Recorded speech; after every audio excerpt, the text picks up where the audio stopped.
Join us for a review of the new updated Toyota CHR. Let's go!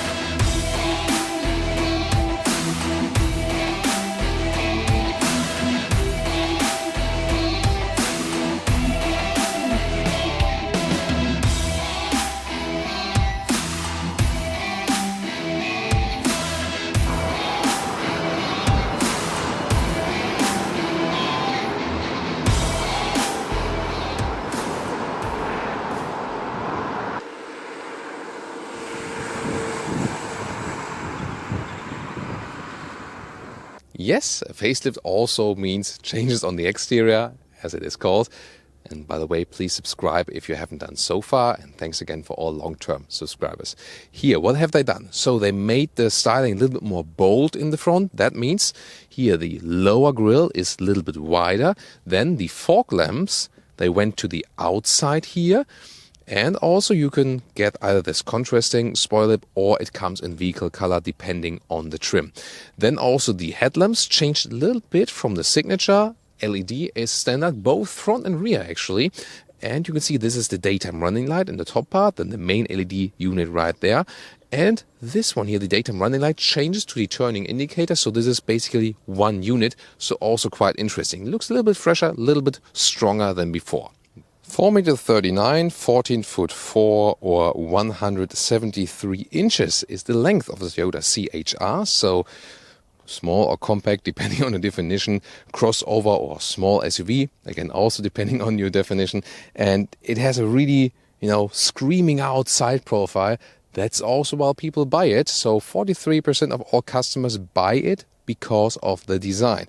You can also get a dual tone roof as this one here in black, but now available since the facelift is also that you can get a metal gray contrasting roof color that might also fit here to the blue, nebula blue exterior color. Very interesting. And here, of course, the most spectacular falling roof line.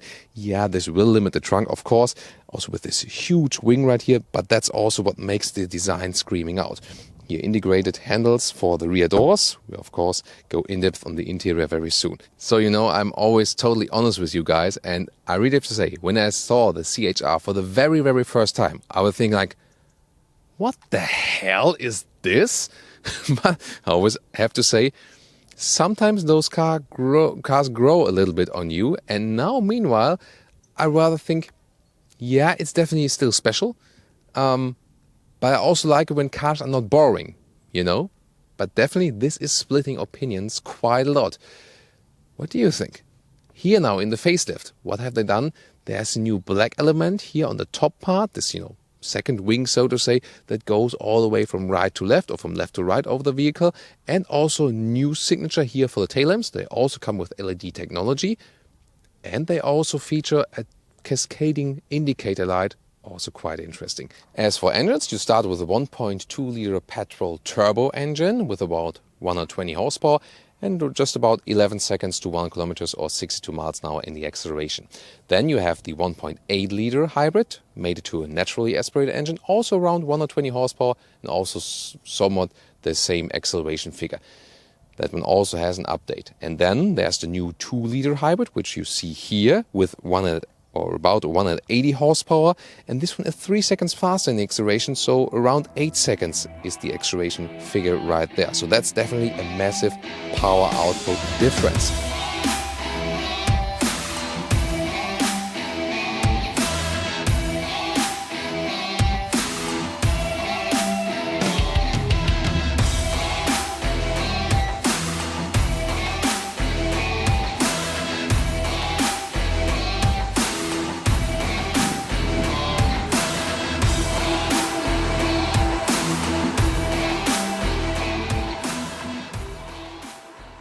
This is the car key.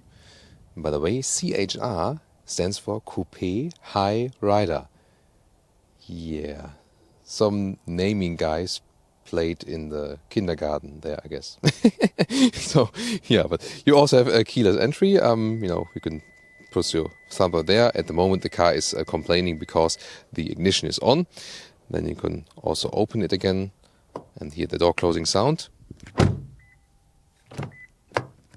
That sounds a little bit weird. So, yeah, obviously didn't pay attention to the door closing sound. But what they paid attention to is now more soft touch materials. For example, also soft touch at the inside of the doors. That's new. This one, we've seen it so far, but I think it's really cool here in this trim. It's a hard material, but it is structured. And also then with blue accentuations right there. So it looks really cool, feels cool. Then a leather red right there. So really upgrade the materials. Slim door pocket, not so well to use. Then the rest of the interior is also very interesting here with those blue decor elements right there. And then a blue or purple leather red. So it's also cool. So really good materials they put right there. Steering wheel can be controlled up and down and also in reach. I'll show that to you very soon. Infotainment system upgrade, soon more to that. Then as for the seats, you start with a fabric seat as base if you want to go for the lower spec, but they are also just fine. This one would be an upgrade then here with Alcantara on the inside. On the outer parts, I did not get the exact information yet, but some should be leatherette, some should be real animals. So at least the main thing is Alcantara. But as I said, the pure fabric seats will also do just fine. So what about the comfort? Well, I take a seat right here, and you don't sit too high, so you don't exactly get a true SUV feeling. But it's also not the same feeling as in a normal passenger vehicle in a compact hatch or something. So you sit a little bit higher, just a little bit, so more than crossover I like. But the seating position is actually quite comfortable. So those quite sporty looking seats, they offer you a very decent comfort. I like that. And even if you put the seats in the lowest position here with the electric support with 1.86 m or 6'1", I still got some decent headroom.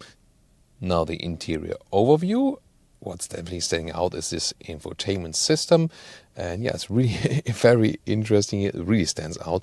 But that's also, you can better control it than wire touch, although it still has a lot of buttons right here. And yeah, that's the biggest news here in the interior. Finally, the Apple CarPlay or Android Auto support also for the European Toyota cars now being upgraded in all the new models or facelift upgrades and so on when they come. So that's definitely really good. And you see they also use most of the space they have right here.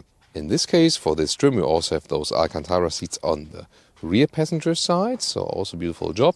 Isofix at the outer seats each, but there's also a middle seat available. I will also test seat this one now. And yeah, it looks a little bit cramped, but how cramped is it really? Of course, no changes here in the facelift. And I can't sit here as a tall adult as I would be driving. Yeah, I touched the front seat. It does exactly fit. Also headroom-wise, it does exactly fit. No more, no less, so to say. So, that's not the most unique feature about this car. But it still works somehow with 4 adults. As for the middle seat, it's it's not too hard, and I can sit here. But when 2 big people are next to me, or even 3 of my size next to each other, yeah, that would get a little bit close. So, you can still use it. That's okay, but nothing plentiful. Then you flip the seat already from here. Of course, we'll take a detailed look from trunk. There's no middle armrest here whatsoever. I think we can definitely live with that. So it looks even more cramped from the outside than it actually is on the inside. So I think we can still be satisfied. Now to the luggage compartment, and yeah, it's a really interesting hatch, definitely, and it's also quite heavy to close it again, but of course still okay. Here on the inside you can also grab it that you don't, make your hands dirty when it's really dirty on the outside. Then I would probably recommend to remove this cover. Yeah, it's still useful for sound dampening while driving, but of course if you need to transport some more luggage, can make sense to put it out. This one here, about 380 liters of capacity in the normal versions, 1.2 and 1.8. Here in the bigger hybrid, just 360 liters, so you lose a little bit. And then this lower part here, you have some more storage that can be used quite well too. And then here they store the normal car battery. You also need that with a hybrid. Even with electric vehicles, you often need the normal car battery, for example, just to start up the car. So Here we go. And then just to show you, when I put a backpack in here, yeah, that gets closed. The trunk still does close somehow, but yeah, so that still works. But you see it gets really, really close to this top cover right there.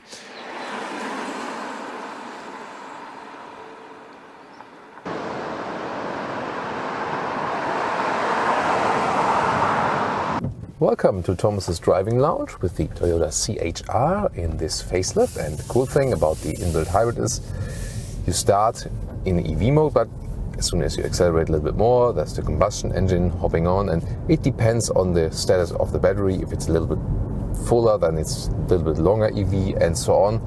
And it constantly changes, and you usually stay in this hybrid driving mode. As I said earlier, when you have enough capacity available, you can click this EV mode. At the moment unavailable, but if there's more capacity at the moment available, sorry, not the capacity, like more power in the battery available at the moment, then you can also use this EV mode a little bit longer if you want to induce that especially.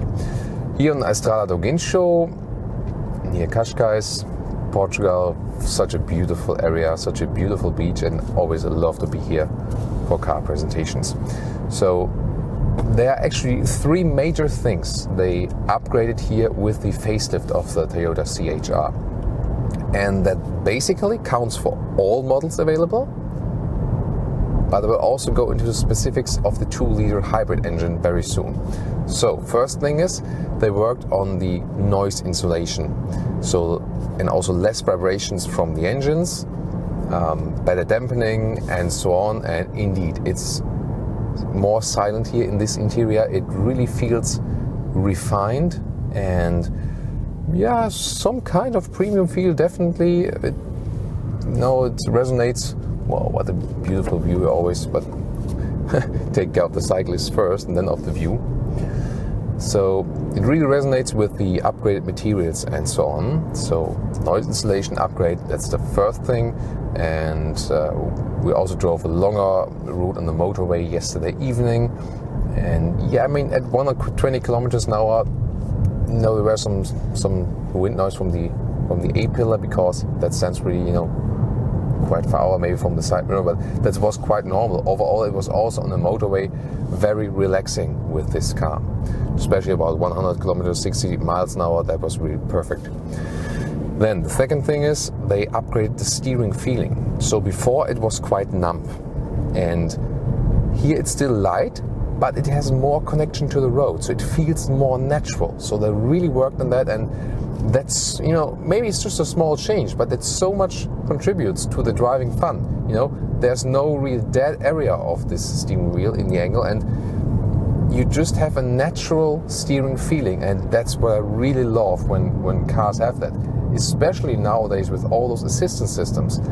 Some cars tend to have artificial feeling steering wheels or steering feelings, and that's not the case here. So that's a great update, definitely. And third major upgrade is the suspension. So before it was somewhat okay, but even it felt a little bit rough at times. You rather thought, oh, it's a very sporty suspension. But it was not that comfortable in situations where you had some bumps on the road and so on. Now, really great update, more comfort than before. That again also counts for all the models. But the 2-liter hybrid gets the most extensive care about the new suspension. So a little bit different hardware here even for this suspension. And I talked to the engineer earlier, and he has already driven the updated 1.8 suspension as well, so for the 1.8 hybrid. And he said, yes, also better, but this one here maybe even a little notch better.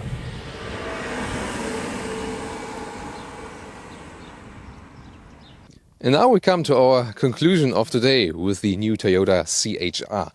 So indeed, when we talk about facelifts, sometimes there are minor changes, sometimes there are so big changes that they sometimes think, oh, it's an all-new car. I think here it's quite significant. It's not an all-new car, no, but they really have changed a lot. And starting with the exterior, we've seen that it's a little bit more refined, a little bit more bold in the character. I think that fits very well, and of course here, especially in this Thomas blue color. And I would really like to see how it looks like with this new grey contrasting roof, this metal grey. That could look even cooler, especially in this Thomas blue color. Nebula blue was the real name for today. On the interior, even more refined materials, so it really has a premium touch meanwhile. So yeah, it's not the cheapest model as well, and they also topped up the price. Yet again, there's more extra equipment, so I think that's quite okay.